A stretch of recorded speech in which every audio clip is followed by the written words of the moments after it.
Be me, 19, poli-sci sophomore. Midterms just ended, brain fried from blue books and caffeine. Dorm mirror smeared with fingerprints, curling iron buzzing like a warning.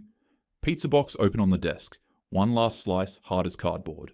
Beer money folded in my back pocket, my version of being prepared, because tonight's the first real party night after exams. I'm already picturing the relief, the attention, the chase. Roommate perched on her bed, phone in hand, half listening. I say what I always say, casual but sharp. Guys don't chase anymore. They're supposed to come after us. But now, they're just lazy. She finally looks up, smirks. Please. You'll have them lining up tonight, watch I grin into the mirror, twist a curl like I'm winding up my confidence, ego inflating, already imagining it, the orbit around me, the stairs, the proof. But for half a second her smile falters, just enough to catch my eye. Then she doubles down, voice bright. Seriously, you'll be beating them off with a stick. I laugh, brush off that flicker, pride swallowing it whole. Pride always says I know the rules. Heels clicking down the hallway, dorm buzzing with everyone heading out, her arm linked in mine as we walk toward the glow of the house party. Flyer taped crooked on the wall, bass already thudding through the siding. Floor sticky near the keg, smell of cheap beer mixing with perfume and sweat. I lean down, smug, whisper into her ear. Told you. They're watching. Waiting. She smiles back, but her eyes are scanning the room, not me. 15 minutes slide by, then 30. I circle the room, solo cup in hand, waiting for the pull, the chase. Guys glance, but only for half seconds, then turn back to their game at the beer pong table. Their laughter forms a wall I can't walk through. My roommate drifts away to talk to someone else. I hover near the snack table, sharp-tongued thoughts already warming my throat. That's when I hear it. Two dudes by the chips, voices low but slicing clear. Isn't that the one who dragged Ethan for harassment? The other doesn't hesitate, just spits it out. Yeah. Ruined him over nothing. My shoulders tense, heat rising quick. I've always had a sharp trigger. I want to turn, correct them, explain the whole story. How Ethan wasn't harmless, how he pushed too far, but my tongue stays pressed to the roof of my mouth. Whatever. We're not going there tonight. I force a smirk instead, pretend it's jealousy, background noise. Pride insists. They're watching me. They're waiting for the right move, but the whisper sticks, heavy in my pocket like a folded receipt. The longer I stay, the harder it presses. Bathroom light buzzing overhead, one bulb flickering like it's sick of holding on. Paper towels spilling over the bin, smell of beer and perfume clinging to the air. I shut the door harder than I meant to, words spilling out, sharp. Seriously? Not one guy? What happened to men chasing women? Roommate sets her makeup bag on the sink, pulls out lipstick with calm hands. Or maybe, she says quiet, they don't want the risk. I frown. Ask what risk?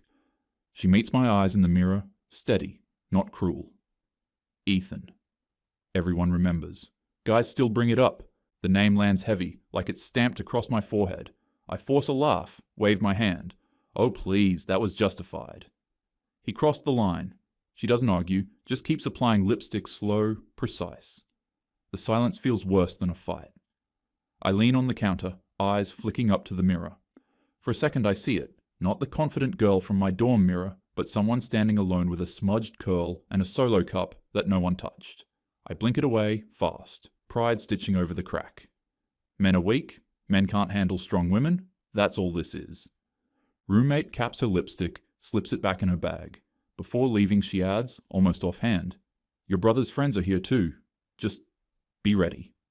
Then she opens the door, bass flooding back in, leaving me staring at my reflection, stomach sinking harder than the cup in my hand. This isn't the first time this has happened recently. Flash of last week, career night in the student center, rows of booths, name tags sticking to blazers, free pens lined up like bait. I hovered near a fintech table, two guys behind me whispering, "No one-on-one," one muttered. "Always stick to the buddy system." The other nodded. "Group questions only." No DMs, screenshots end careers. When the recruiter offered coffee chats, they didn't budge until 3 more students joined. Their questions were safe, rehearsed, no banter, no personality.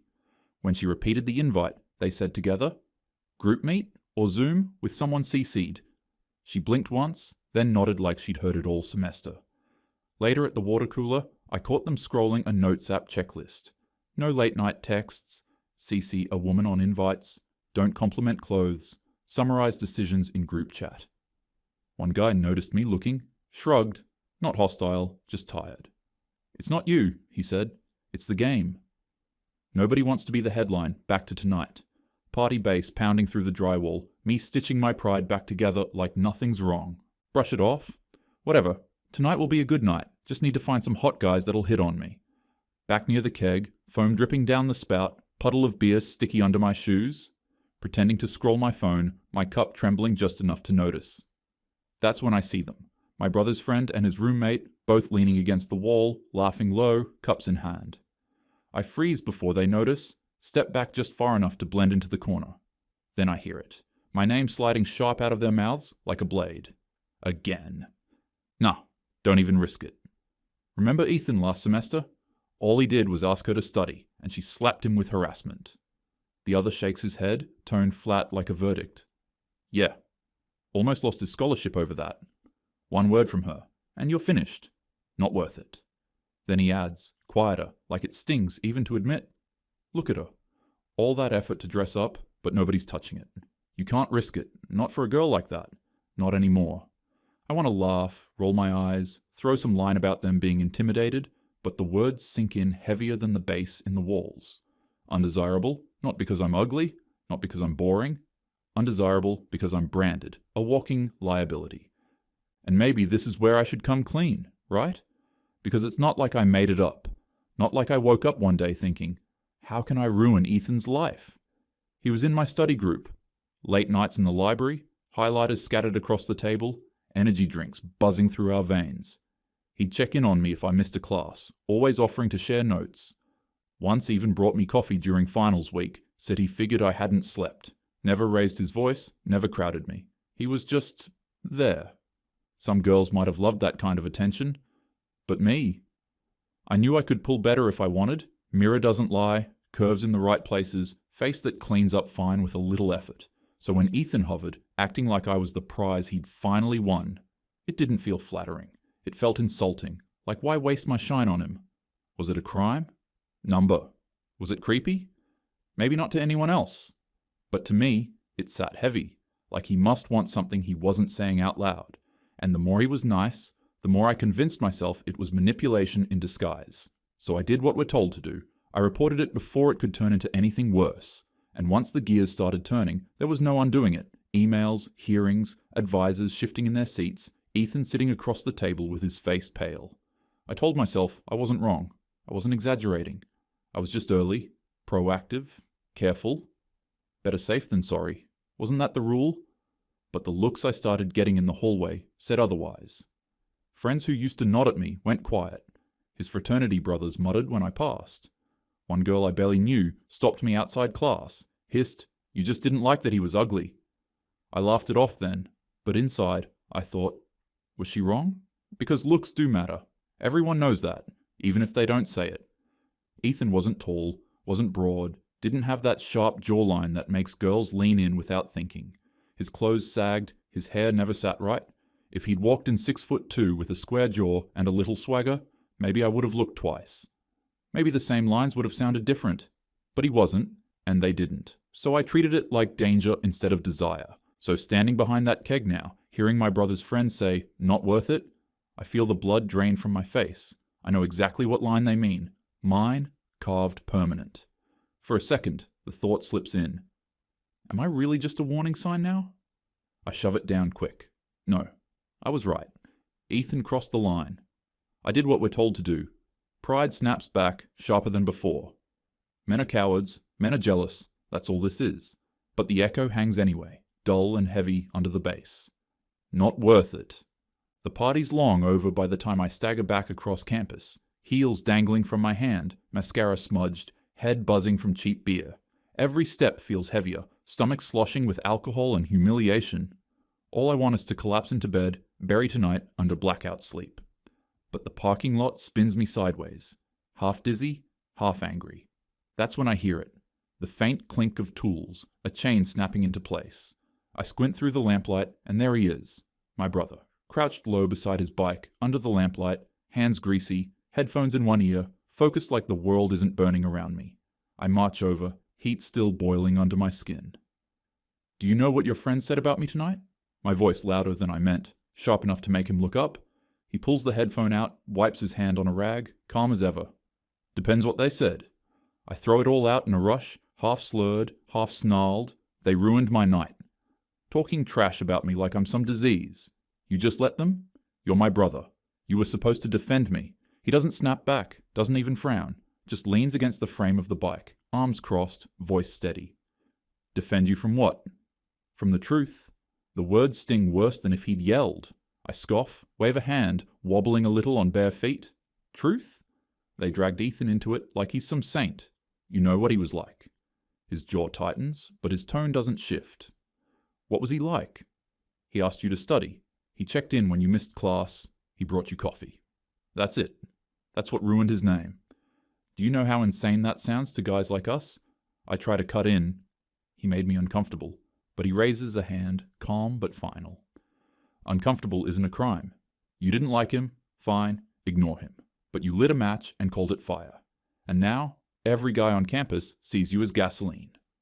The words land heavy, like chains tightening around my chest. I want to yell, but my voice comes out thinner. So what? I'm supposed to let men bother me. Let them cross lines until it's too late? He shakes his head, grease still streaked on his palm. That's not what happened. Ethan didn't cross a line. You drew one so wide he couldn't breathe without tripping it. And now? Now guys look at that and think, why risk it? That's why they're done. Done chasing, done flirting, done even saying hi sometimes. Because if kindness can be twisted into harassment, what's left for us? I feel tears prick again, hot and unwelcome. I snap back anyway, desperate. You're exaggerating. Men aren't victims. You're just bitter. He exhales, long, tired, not even angry. You think this didn't touch me? You're my sister. Your name was in every whisper, every thread. Guys looked at me different because of you, like I had to carry your bad actions on my back just to keep walking. The words rip through me in a way I wasn't ready for. My mouth opens, but nothing comes. Inside, the questions start tumbling, jagged and sharp. Was Ethan really that dangerous? Or was I just insulted he wasn't my type? If it had been someone taller, hotter, would I have laughed instead of filed? Did I ruin him because I could? Because it made me feel powerful for once? I shake my head, forcing denial back in. You don't get it. You're siding with them. With men who just want to blame women for everything. He looks at me steady, no hesitation. I'm not siding with them. I'm telling you what they see, and right now, they see you as proof. Proof that one wrong move can wreck a guy's life. Proof that talking to the wrong girl isn't worth the risk. The silence stretches, only sound the faint tick of his bike chain settling into place. I wrap my arms around myself, shivering though the night's warm. My voice small now, almost cracking. So what? So what am I supposed to do?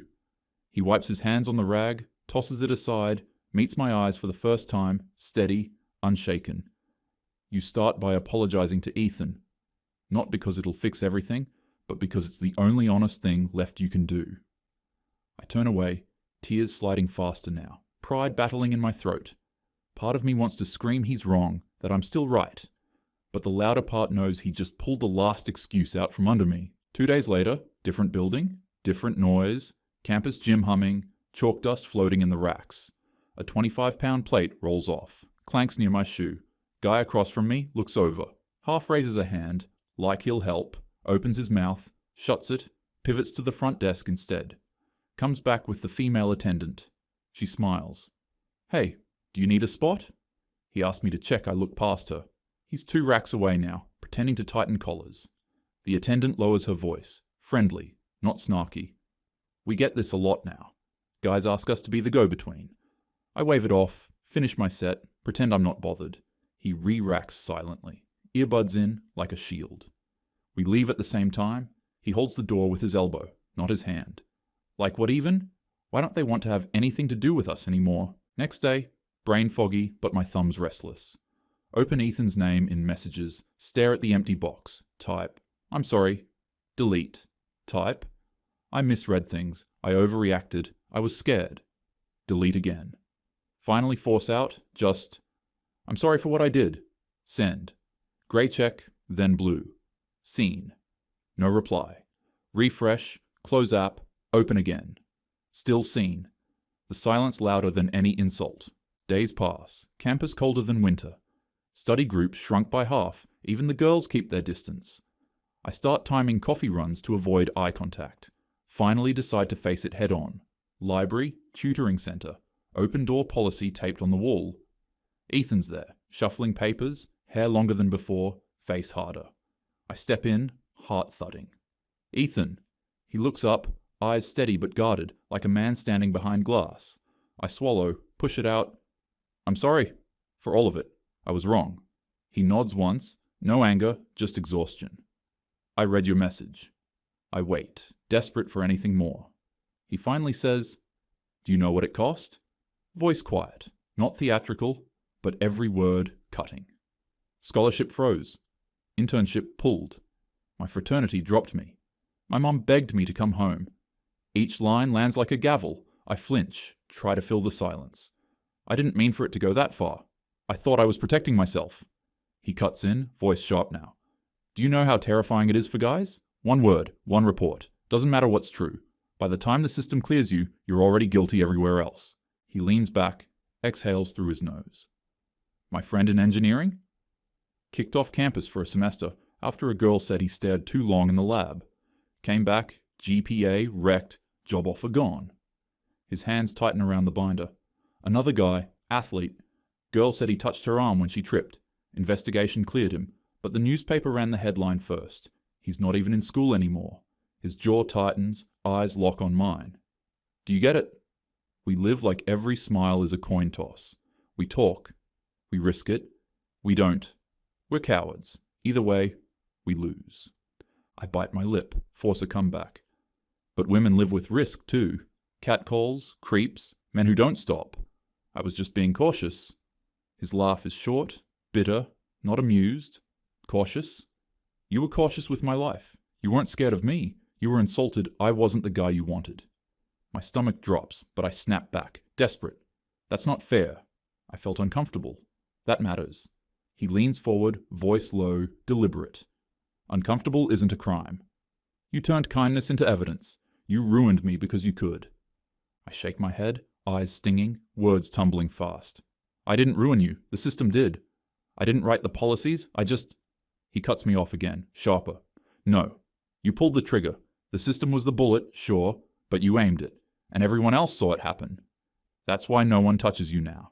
Not because you're ugly, not because you're weak, but because you're proof. Proof that risk isn't worth it. I open my mouth, but nothing fits. Excuses shrivel on my tongue, pride choking me in the silence. He gathers his papers, stands, shoulders squared like a man who's already lost too much to keep bending. Last thing he says before walking out the open door. Are men tired of women? Nope. We're just tired of being scared. The door creaks shut, leaving me staring at the empty chair.